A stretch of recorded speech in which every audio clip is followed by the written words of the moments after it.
Welcome. In this breakout room, Casey Lang, VP of Compliance at CyberSheath, will share insights into the challenges and strategies for ensuring CMMC compliance throughout your supply chains. He will address the complexities of vendor management, the importance of verification processes, and practical approaches to mitigating risks associated with non-compliant suppliers. With over a decade of experience in cybersecurity, business resilience, and information technology across defense, healthcare, and retail industries, Casey brings a wealth of knowledge to this pressing topic. Thank you for joining us today, Casey.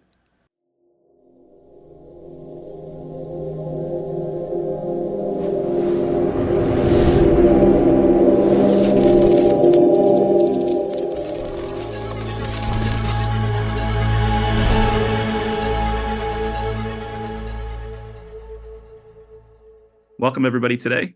We have some great content as it relates to supply chain risk management. Our topic, from vendors to verification, ensuring a CMMC-compliant supply chain.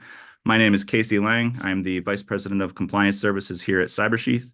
I think we have some great content today. There's a lot of focus and kind of shift towards supply chain risk management as a set of requirements across a lot of cybersecurity frameworks, and in particular, NIST 800-171 as it applies to the defense industrial base. We see these requirements unfolding on the horizon with NIST 800-171 Revision 3. That said, there are requirements today for some level of supply chain risk management as it's kind of described in the DFARS clause that applies today. But I think we have some great content and topics as it relates to supply chain risk. And thank you for taking the time to join with me on this topic today. That said, from an agenda standpoint, we're going to cover what is supply chain risk management, just to level set on what it is and where things are headed. Current state of supply chain risk management in the defense industrial base. Now, I mentioned that the DFARS clause lays out some level of supply chain risk management today, but we'll talk to what that is and where things are headed. Where things are headed would be steering towards this future of supply chain risk management, the requirements that are unfolding with NIST 800-171 Revision 3, and the timelines we expect those to kind of have tangible impact on the defense industrial base. And then finally, we're going to pivot towards how can CyberSheath help you with this? Obviously, we've done this for our clients and we continue to do this for our clients. So we want to talk to kind of the easy button that CyberSheath can do this on your behalf. That said, starting off with what is supply chain risk management and that level setting. So the definition, process of identifying, assessing, and mitigating risks within your supply chain to ensure security and compliance. And really what this means is the third parties to your organization as it relates to supply chain risk management can introduce threats and vulnerabilities to your organization and to your computing environment. Most of the people on this call are probably mostly concerned with the protection of regulated data sets, such as controlled unclassified information, but anything kind of subsequent to your CUI footprint and your CUI environment as it relates to third parties can all introduce supply chain risk. Supply chain risk can be in the form of partners. It could be technical vendors. It could be suppliers, subcontractors, sometimes even kind of the clients or the prime contractors themselves. But understanding the third parties as it relates to your environment is really critical to understanding the total picture of threats as it relates to your suppliers and your operating your kind of operating environment as it relates to systems and technologies. So recapping the current state of the defense industrial base and the impact of supply chain risk management on the DIB today. What's required today is fairly minimal. The DFARS 252-204-7012 clause requires the flow down of the clause to subcontractors, and that's about as much as the requirements state, aside from the interim rules, which are a stopgap to CMMC unfolding on the horizon. Those interim rules really are some level of self-attestation as it relates to the 7012 clause. A defense contractor is expected to have assessed themselves, generated a score using the DoD assessment methodology, commonly referred to as an SPRS score, and then attest to a system security plan as well as a plan of actions and milestones with a long date to get to compliance.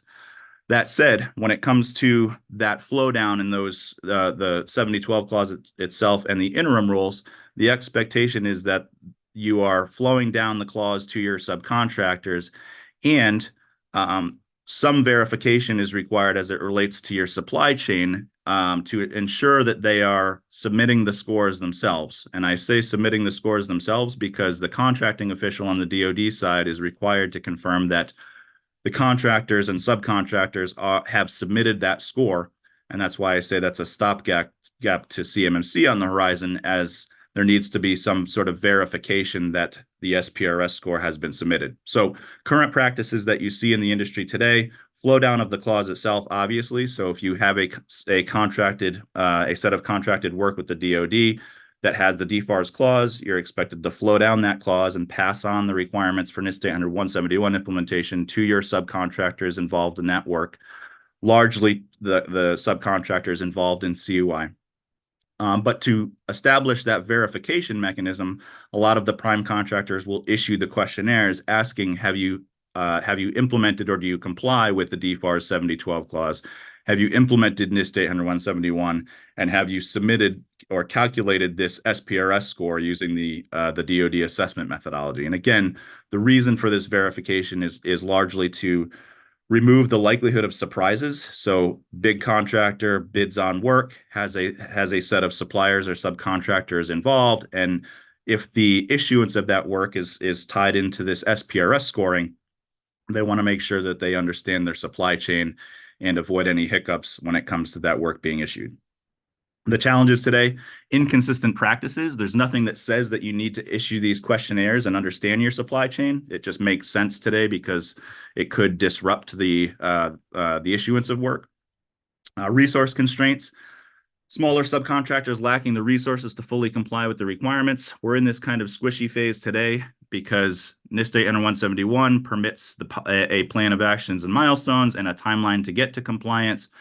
But that said, CMMC on the horizon is adding pressure for all subcontractors and suppliers to line up with CMMC level 2, which is NIST 800-171, and possibly CMMC level 1 in the future. Visibility, difficulty in maintaining visibility over the compliance status of subcontractors. So the big primes, again, are issuing these questionnaires and kind of informing themselves as it relates to the state of their supply chain or their subcontractor partners in the work that they're seeking.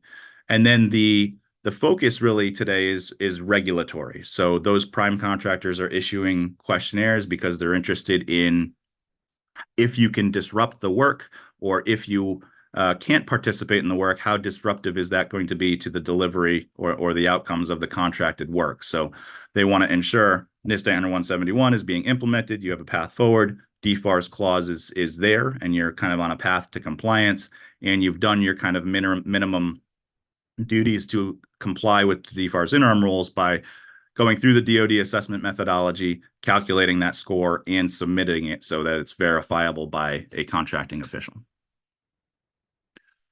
That all said, when it comes to, aside from the regulatory side, the importance of supply chain risk management is bigger than just the regulatory factor, even though that's what gets most of the attention today.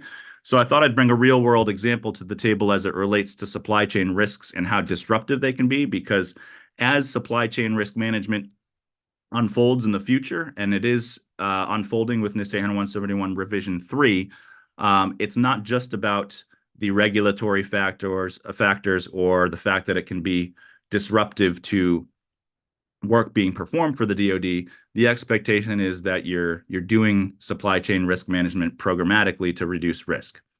That said, risk isn't always regulatory. Example here is this CDK global attack.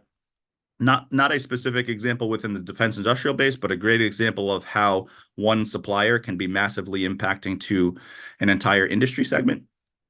And in this particular example, as recently as June of 2024, this CDK Global, a software provider for automotive dealerships, was hit with a ransomware attack. And I think everybody understands, for the most part, what a ransomware attack is. It is a crypto locking piece of software, and it kind of prevents an organization from accessing their data unless they pay a ransom.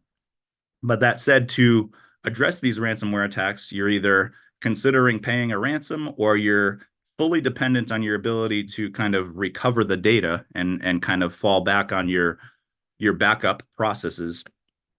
to get back to an operational state. In this case, this ransomware attack had significant availability constraints on CDK as an organization. CDK was kind of fully connected to the organizations that it was supporting, these car dealerships. And that said, it became kind of a lightning rod of impact across this industry because so many car dealerships were tied to this software as it related to their own operations. So the implications of this one ransomware compromise, which is pretty common nowadays, had a cascading effect to all of the thousands of dealerships that were supported by this CDK vendor. So 15,000 dealerships were impacted because this software went down and these car dealerships were fully dependent. Compromised sensitive customer data was something that was being considered as it relates to this system being critical, kind of a central aspect to the operations of these car dealerships. And it certainly damaged CDK's reputation because of the wide impact of this and its trust among clients. But the bigger thing is that this CDK organization was a critical supplier for these car dealerships, and understanding that this could be that there is a critical dependency related to this would have allowed the car dealerships to understand that they had this critical dependency and they might have to operate in a way that was degraded when an application like this goes down. So lessons learned: supplier accountability, ensuring vendors adhere to stringent security standards. Now, the auto industry probably isn't as stringent as the defense industrial base, but again, through the lens of a car dealership, they should have understood that this application was critical. And I'm sure those car dealerships that were more prepared on that end were able to mitigate the impact compared to those that were less aware of the potential impact when it came to their dependence on this application. And then proactive risk management, identifying and mitigating those risks proactively. And again, the kind of size and complexity of a car dealership is different than kind of the standard use case you'd expect in the DIB building kind of defense product. But that all said, processes to mitigate supply chain risk would have highlighted a critical application that was tied heavily to operations of a car dealership. But that said, broadly speaking, this is kind of one software vendor impacting 15,000 car dealerships. And in the end, it just shows the cascading effect of a critical supplier and its potential impact across thousands of organizations dependent on the software. So pivoting to the challenges in supply chain risk management, as it relates to the defense industrial base today, we have this kind of regulatory focus where it's the DFARS clause flowing down the clause to a first tier subcontractor. And the expectation that the subcontractors are also flowing down the clause to their subcontractors. But when it comes to the kind of engagement of work at the prime level, the visibility to the supply chain becomes challenging because you're fully dependent on the flow down of the clause to your subcontractors, and then the further flow down of the clause to subsequent subcontractors in performance of the work. So the complexity of the supply chain is really kind of the fog created as it relates to the flow down and the lack of visibility as you get further and further away from the prime contractor and kind of the first tier subcontractor. And that lack of visibility causes challenges in fully understanding supply chain risk. This really leads to what is unfolding is this focus on supply chain risk management, not just in the DIB, but certainly other areas like NIST CSF is giving supply chain risk management focus. But most people on this call understand that NIST 80171 Rev 3 is on the horizon and expands the requirements into supply chain risk management discreetly. Like most things NIST, the expectation is that there is some sort of programmatic approach to implement your capabilities. And we'll talk about here in a couple of slides what good looks like. But in order to solve this problem, you need to govern it in some way. You need some requirements as to how to enumerate supply chain risk. And as regulatory requirements unfold, the expectation will be that you're governing it with some sort of policy procedural element and the execution of some processes that enumerate your supply chain, assess and categorize your supply chain according to expected risks. So you can think of things like regulatory aspects or operational aspects to consider in supply chain risk management. And then through the enumeration and identification and categorization, assessing your third parties to understand, are there actually risks related to these entities in the performance of your CUI related work or the performance of your business operationally. So pivoting to the future of supply chain risk management and its impact on the defense industrial base, there's really two things emerging as it relates to requirements unfolding that will have implications as it relates to supply chain risk management in the DIB. The Cybersecurity Maturity Model Certification Program itself, CMMC, what that is, for those that are not familiar, it is 3 levels of maturity that have varying levels of cybersecurity requirements that need to be applied. But for the most part, CMMC level 2 in those 3 levels is the equivalent to what's required today. So if you have the DFARS 7012 clause, you can expect to, at some point, need to carry the certificate of CMMC level 2 and be verified by a third party in the implementation of the requirements.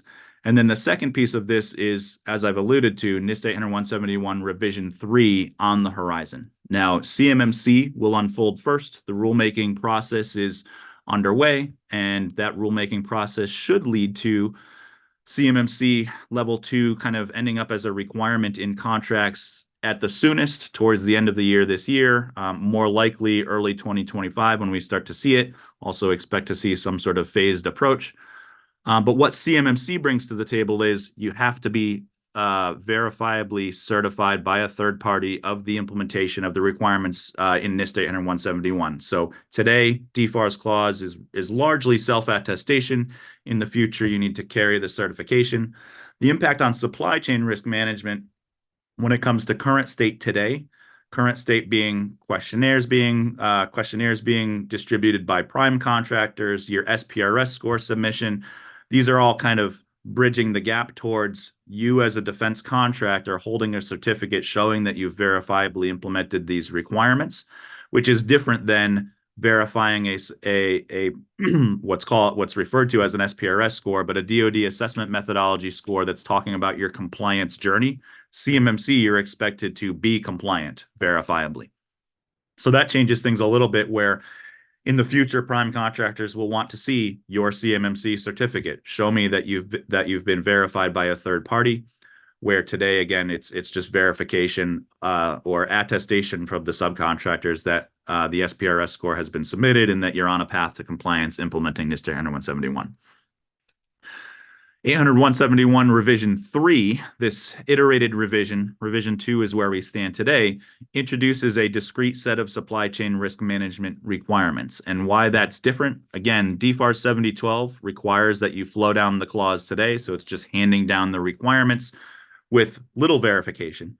Revision 3 will expect the defense contractors to implement a program to manage supply chain risk. So more than just handing down the DFARS 7012 clause, you will need kind of a soup to nuts type of capability as it relates to supply chain risk management. And what that typically looks like is you're governing it with policy, you have process, and that process, executing that process, has defensible outcomes, verifiable. You're going to be audited against this in the future. Timeline for this to become impacting is really your second certification cycle as it relates to CMMC. That's purely speculative, but right now, CMMC has committed to stay with revision 2. The DoD has kind of backed up that assertion from the Cyber AB, saying revision 2 is the requirements that you'll be certified come 2025. But again, purely speculative, when revision 3 will likely be impacting to CMMC will be after your first 3-year certification term. When you go to get recertified, you will have a new set of requirements to implement to fully manage supply chain risk. So what this means, CMMC implementation, from a CMMC standpoint, changes how prime contractors are going to assess their supply chain. Still probably looking at it through a regulatory lens, but instead of can you attest to submitting your SPRS score, can you attest to a path forward on NIST 800-171, it'll again be this: can you show me your CMMC certificate at the appropriate level for the data involved, which in most cases is going to be level 2 for those of you that have the 7012 clause today. And then 800-171 enhanced set of requirements. So there are several requirements in 800-171 revision 3 as it's unfolding. It is a finalized standard just as of recent. So it was in draft for a bit, but it was finalized. So if you're interested in seeing what those requirements look like so you can plan ahead, they are defined within the revision 3 standard today. But again, the expectation is that you're actively assessing your supply chain, and we'll talk to what that looks like practically here in a couple slides. And the emphasis will be on continuous improvement and proactive risk management rather than just compliance. So again, as it stands today, everything's kind of regulatory in nature. Did you flow down the 7012 clause? Do you have a POAM? Are you on a path to compliance? In the future, you're going to be assessed against a set of requirements that show, are you managing your supply chain? Are you enumerating your supply chain in a way where you can categorize those suppliers? And are you assessing those suppliers that are critical to regulatory factors, operational factors, and kind of could be anything, cybersecurity or the CIA triad of factors you should consider when assessing risk. So future of supply chain risk management, what a program would look like, key components, supplier identification and categorization that I alluded to. You need to know what you have so that you can assess what you have. And categorization is really key.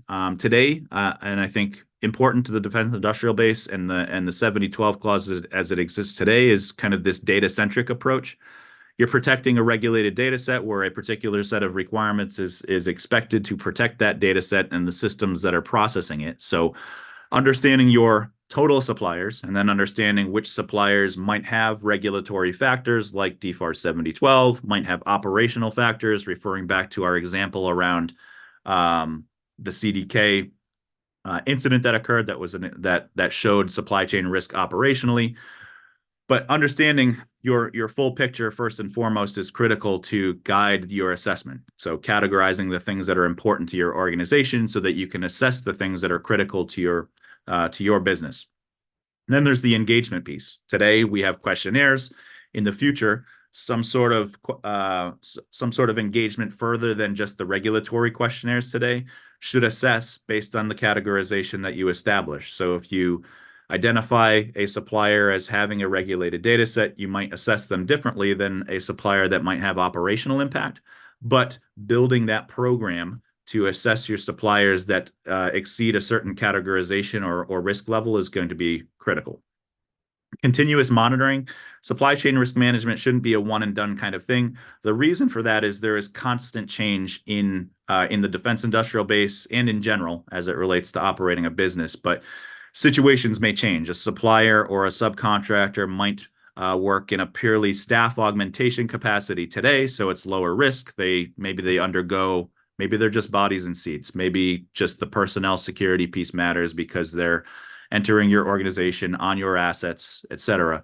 But when those situations change, you need to be able to account for those changes. So again, as if you went from a staff augmentation kind of supplier relationship to a more integrated, they're performing actions on their own assets, they're less bodies and seats and more kind of contracted work. Exchange of CUI, as an example, might be a significant impact. But this is why you need to recategorize from time to time to understand that you are appropriately assessing these entities in accordance with those changes. And then the reporting piece. You want to be able to understand and report what those changes are so that you can appropriately report that internally to adjust and compensate for the changes that are occurring and to make sure that you kind of get that visibility to the risks related to the supply chain, mostly so that you can inform your resourcing, your decision making as it relates to engaging with suppliers, especially those that are higher risk, and considering other suppliers for those that are exceeding risk thresholds. So the risk piece of this is kind of establishing those thresholds for decision making. If you had a organization that was expected to protect CUI, but they didn't hold a CMMC certification in the future, those are things that would kind of impact your thresholds to engage with those suppliers or third parties. Benefits of doing this programmatically: enhance security and resilience of your supply chain. So again, if you want to consider the operational impact, the regulatory impact, the security impact of your supply chain, an approach like this would help enumerate that. And given that the requirements are broad in NIST 171 Rev 3 of the future, you can expect that your suppliers of the future should be doing the same activity. So in theory, the entire defense industrial base becomes more improved as it relates to supply chain risk management. Improves compliance with regulatory requirements. The forcing the engagement beyond kind of just the regulatory view today gives more confidence in the security capabilities, takes a deeper view into the regulatory factors, and helps promote kind of thoughtful considerations as to the state of these suppliers. I look at kind of the state of today. The flow down of the DFARS clause often doesn't come with the specification of CUI data sets, but ideally supply chain risk management and this renewed focus on when the clause is flowed down, am I categorizing appropriately, and the data centric considerations in that process should lead to more clarification around what you're protecting and how impacting data sets, operational impact, and things like that can be to your organization. So greater confidence in the ability of suppliers to protect that sensitive information and greater confidence in a supplier and your understanding of that supplier's operational impact to your organization. Just a snippet on the bottom here of revision 3, one of the requirements as it relates to supply chain risk management. I just wanted to call this out. There are a handful of requirements in revision 3, but this is just a key one. But it talks to kind of the entire programmatic approach that's expected to be in place in the future. So supply chain requirements and processes, establishing the process to identify and address weaknesses or deficiencies in supply chain elements and processes, and then enforce security requirements to protect supply chain risk to systems, components, services, and limit harm or consequence from supply chain events. This all said, when it comes to doing this programmatically, govern it with policy, the company's commitment to execute supply chain risk management.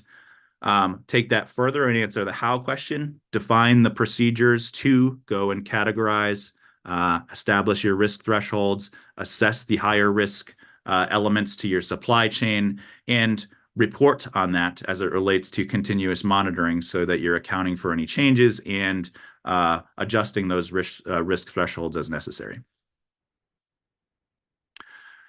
So how to do this practically from your perspective as a defense industrial base contractor.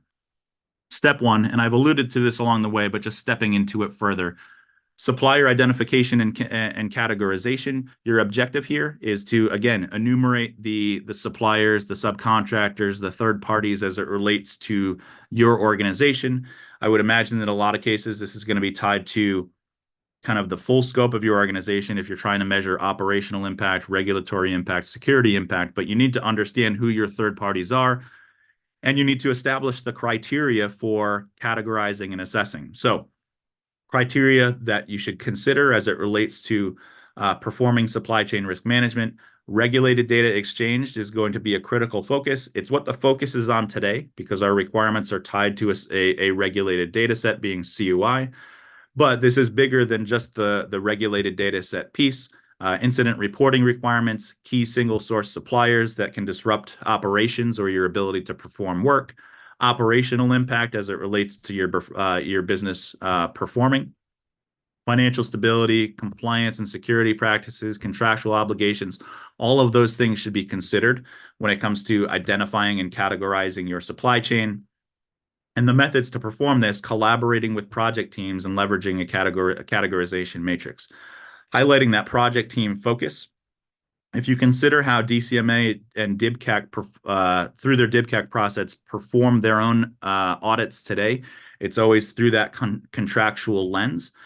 But to really understand what your suppliers are, you need to engage with the teams that are more tactical in nature to understand how they engage with their third parties, suppliers, subcontractors, et cetera. So this is not just an IT problem. We often see, like, for some reason, or in a lot of occasions, IT kind of carries the burden as it relates to NIST 171 requirements. But the answers here when it comes to understanding how the supply chain is engaged is really at the project, the program, the operational level, to understand how technical vendors are engaged, to understand how partners are engaged, the tools used, the subcontractors use, how a program or project engages with subcontractors. So that all said, it's really key to tie to the projects themselves, the programs themselves, get as close to the work as possible to understand and enumerate what the third parties are and how they're being engaged. So moving on to step 2 in this kind of practical approach to doing supply chain risk management is the risk assessment itself. So imagine you've gone through the process, you've enumerated the suppliers and the third parties as it relates to your organization. You've categorized them in some way to say some are more critical than others based on some established criteria. And this is where you need to establish those risk thresholds, and when you're performing the assessments, understand, are you exceeding or kind of falling below your risk thresholds? That said, when it comes to that categorization piece, as I mentioned, assessing the ones that are more critical, largely tied to regulated data sets, operational impact.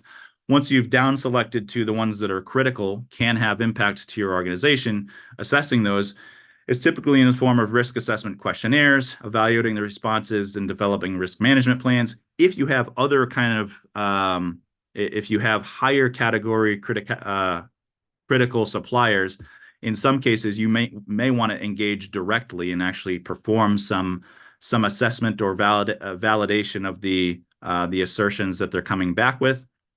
But that really depends on the criticality of a supplier to your to the risk thresholds that you've defined.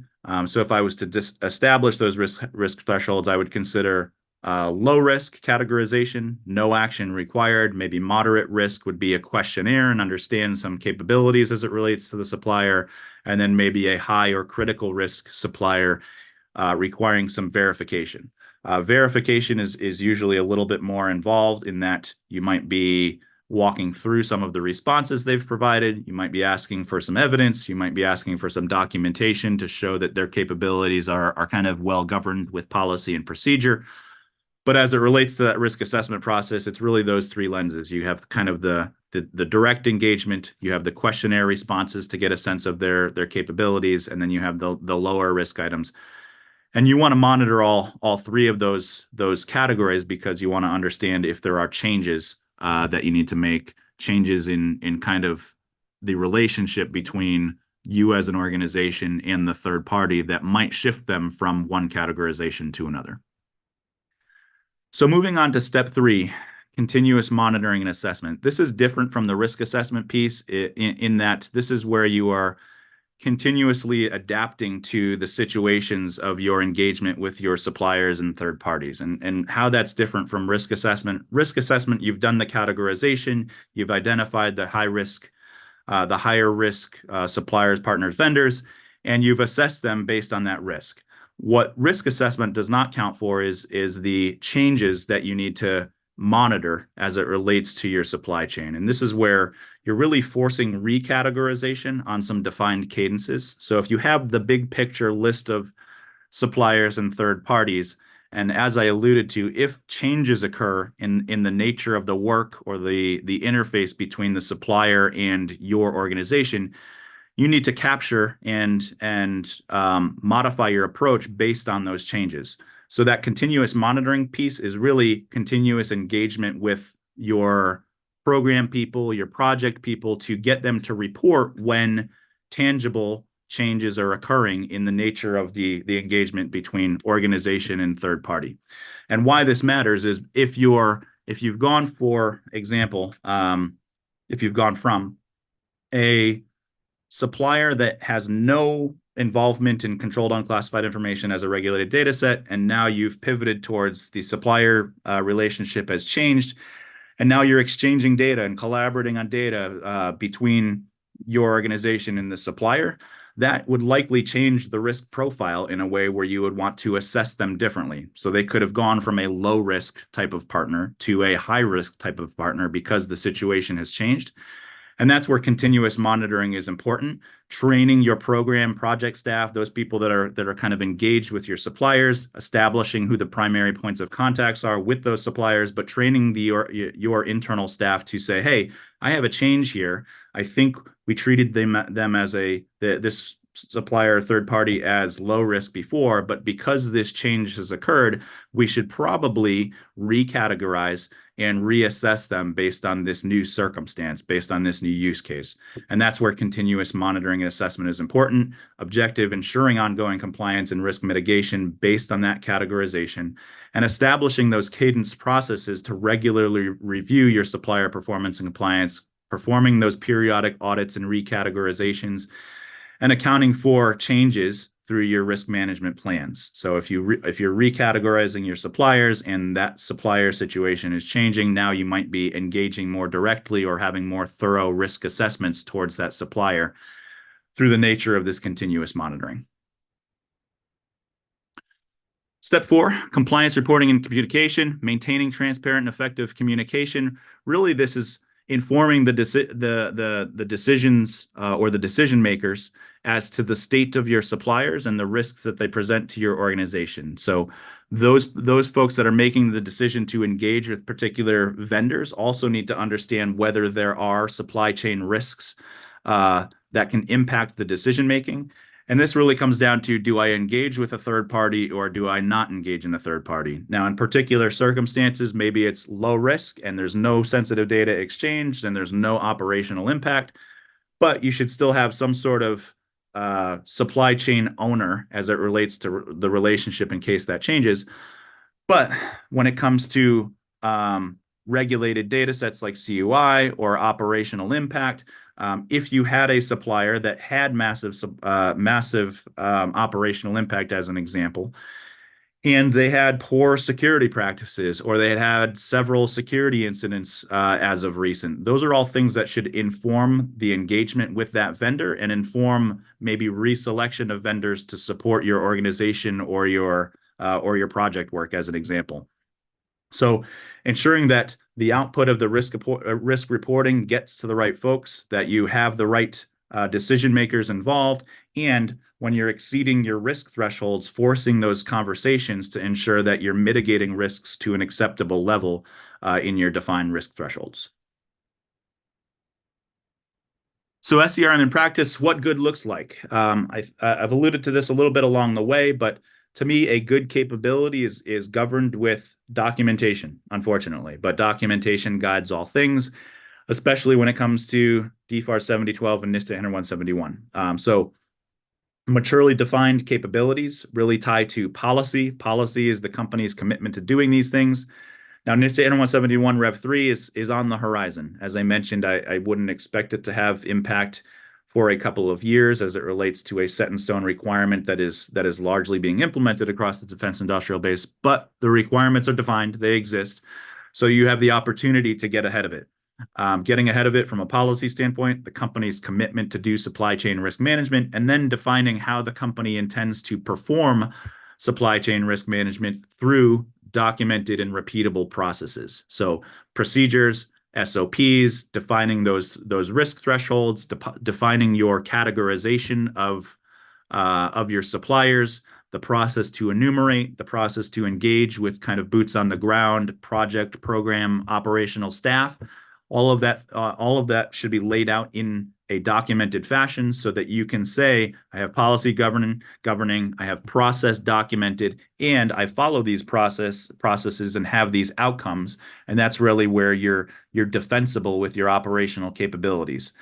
Outcome would be, I've done a risk assessment. I have a risk assessment report or record, and I've made a decision based on that output. In the future, when these requirements come into play, you'll be expected to show that sort of defensibility like the rest of the NIST 800-171 requirements in revision 2 that you're implementing today. Operational capabilities. This is where, again, defensible execution of your SCRM processes. My preference is that through policy and procedure, you are defining what your defensible output looks like. but operating these capabilities is key. This is not just a paperwork exercise. This needs to be an operational activity, meaning you're doing the work and following the process. So if you're defining a cadenced activity, put that on the calendar, make sure that cadenced activity happens, and do the record keeping that you're defining in your procedures. Like most cadenced activities, this should just become part of someone's job to do. That said, not uncommon when CyberSheath is doing assessments to find things like organizational risk assessment of COI or doing control assessments tends to fall to the wayside sometimes. So really make this somebody's job responsibility to execute, make sure they're being held accountable to perform their cadenced activities in support of your defined procedures. So how CyberSheath can help?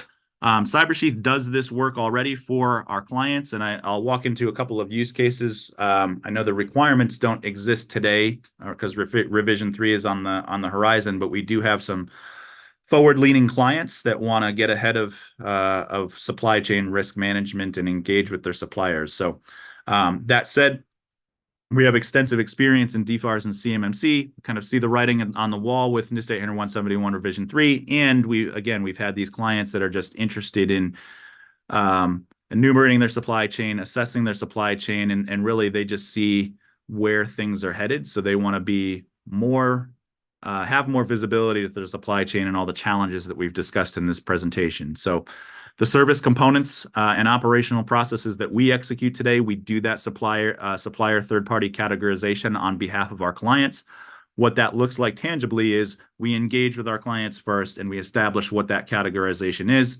We need to understand what our clients need from a categorization standpoint, but we have a process to kind of get to a point where categorization is rinse and repeat. Risk assessment and continuous monitoring, the primary assessment, and then the ability to adapt as it relates to your enumerated supply chain is defined for us.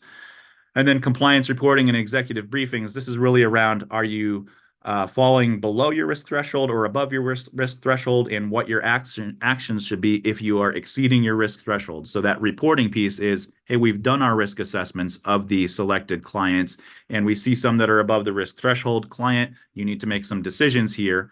And from a continuous monitoring standpoint, you have had these situational changes arise in your environment. So these situational changes mean that these additional risk assessments are queued up to assess these. Well, maybe what was a less critical partner is now a critical partner. So that type of reporting to keep everybody informed on the operational outcomes as well as kind of risks that are presented through the risk assessment process.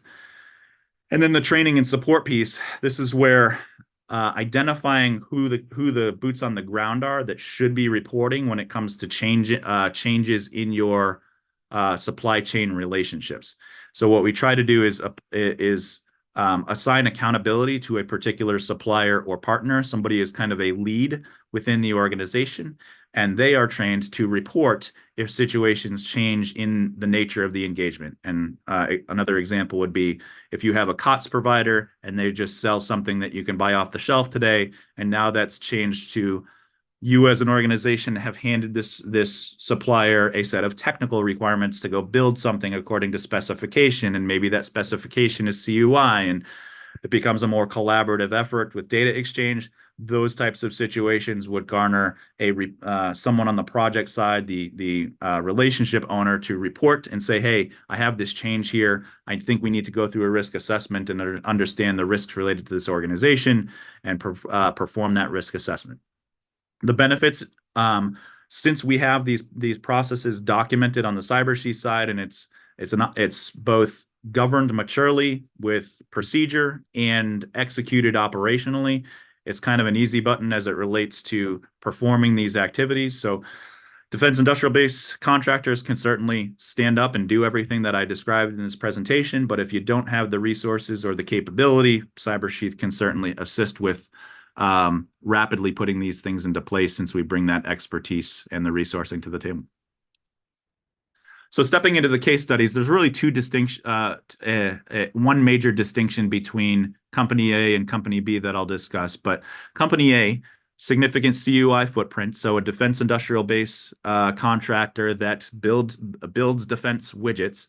And they, like a lot of prime contractors, understood that there is kind of the piece where you flow down the DFARS clause, but the DFARS clause itself does not give a lot of confidence in how the supply chain is truly implementing the NIST 800-171 requirements, and they wanted to take it to the next level. So what they did was they engaged with CyberSheath to really establish that criteria for enumerating the supply chain, understanding the ones that were high risk. In this case, it was fairly regulatory focused, but high risk was those that they were handing the DFARS clause down to. And furthermore, those that they had confidence where regulated data sets were exchanged. So if they thought that CUI was being handed down to the supplier, regardless of the clause, those particular suppliers would get additional attention.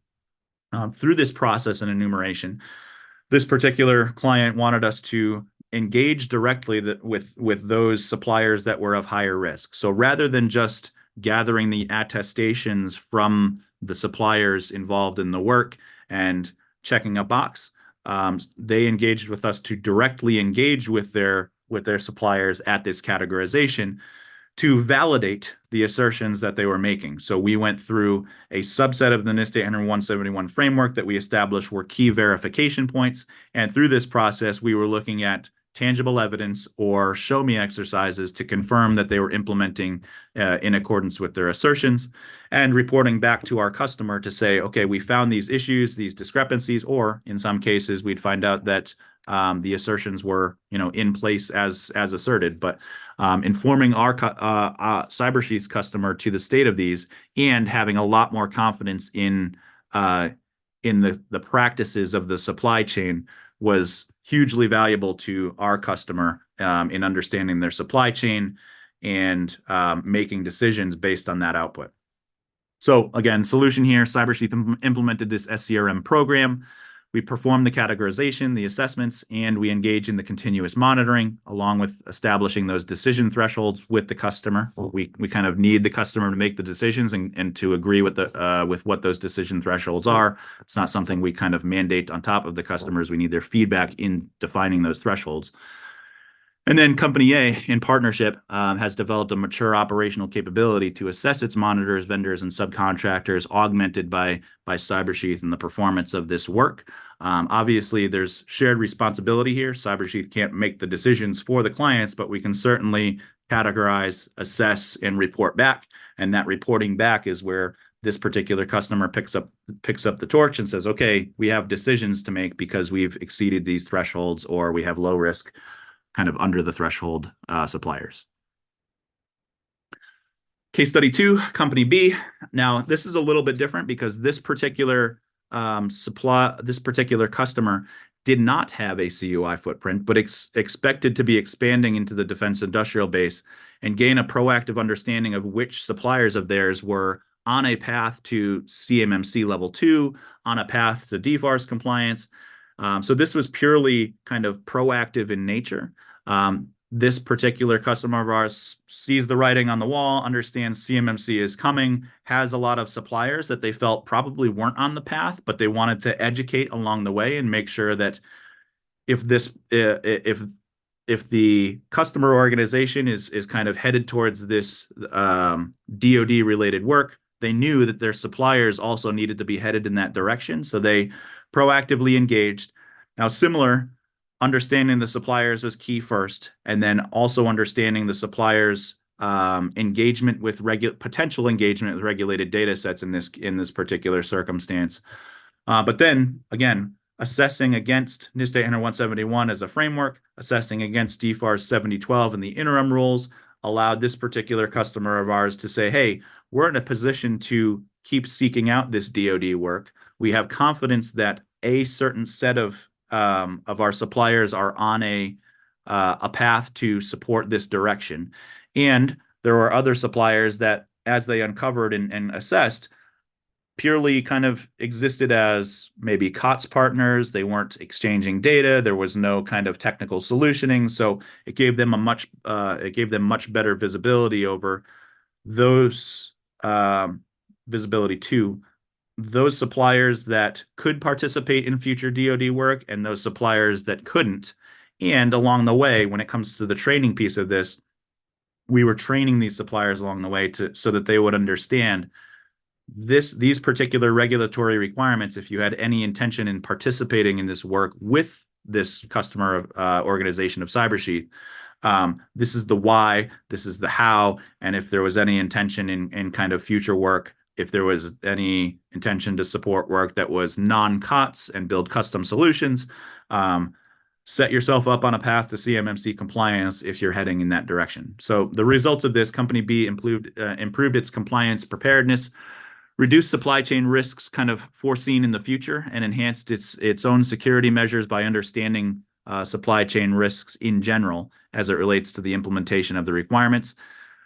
Particular observation with this, given that they're not a possessing entity of CUI today, a lot of these suppliers were not on a path to CMMC compliance, but I think the education piece was valuable because our customer was certainly on a path towards seeking DoD work, and they're trying to proactively bring their suppliers into this path with them, which I thought was incredibly interesting. So just a summary and wrap up of supply chain risk management and our content here today. So in conclusion, importance of supply chain risk management is unfolding more and more every day. Every cybersecurity standard out there seems to be getting supply chain risk management requirements embedded. As I mentioned, this CSF has been iterating supply chain risk management requirements for the past 2 iterations. Now we have NIST 800-171 revision 3 on the horizon. CMMC, as it unfolds, has a supply chain risk management component and consideration in that you will need to hold that certificate and bring it to the table as it relates to the implementation of CUI protection requirements. But all said, best to prepare and understand the requirements as they are unfolding, and understand that at some point we see CMMC on the horizon today, but there will be some expectation that there will be proactive supply chain risk management needed across the defense industrial base as these requirements come to fruition. Hopefully you took away some practical steps to implement supply chain risk management. Again, policy and procedure is one piece. So committing to doing the requirements and having the procedures to go and implement, and then the cadenced and operational processes to execute through categorization, risk assessment, and continuous monitoring. And then hopefully you're taking away the benefits of partnering with CyberSheath.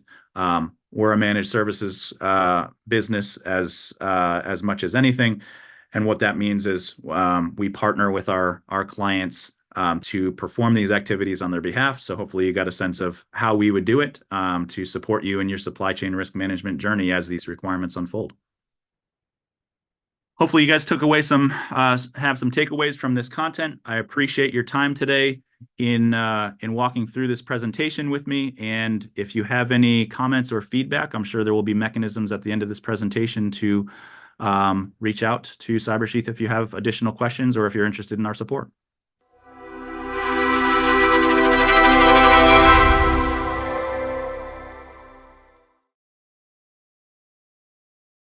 Thank you, Casey, for providing DoD contractors a better understanding of how to ensure a CMMC-compliant supply chain. Please email us questions you may have on how CyberSheath can help you meet regulatory compliance.